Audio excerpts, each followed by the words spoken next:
পুলিশের কাছে এবং বিডিওদের কাছে, বিএলও, এসডিও, ইআরও সবাইকে বলবো আইন মেনে কাজ করুন, ভয় পাওয়ার কোনো কারণ নেই। সেরকম হলে চিফ সেক্রেটারির সাথে কথা বলবেন।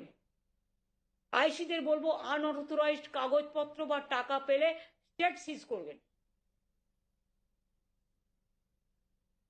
আমি আপনাদের একটা ছবি দেখাচ্ছি, দেখুন একটা গাড়িতে করে কত কাগজ নিয়ে গেছে, এখানে এটা আমরা হাতে নাতে ধরেছি, সব জায়গাতে গেলেই আপনারা পাবেন।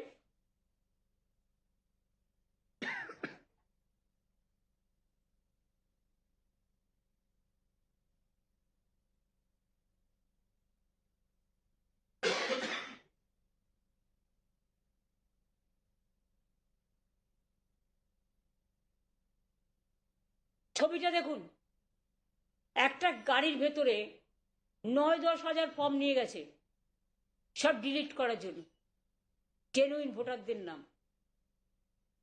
সব বিজেপির এজেন্সি করছে এবং বিজেপির নেতারা তো মালদায় নিজেরা গেছিল। আপনারা তো জানতেও পারতেন না এটা। ফাইলের পর ফাইল, বস্তায় বস্তায় কাগজ। এগুলো মানুষের অধিকার চুরি নয়, তথ্য চুরি করছে, অধিকার চুরি করছে, গণতন্ত্র চুরি করছে, মানুষকে বাঁচতে দিচ্ছে না, জীবিত মানুষকে মৃত বলে দিচ্ছে।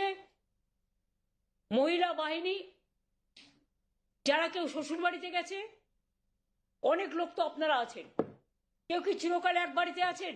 এক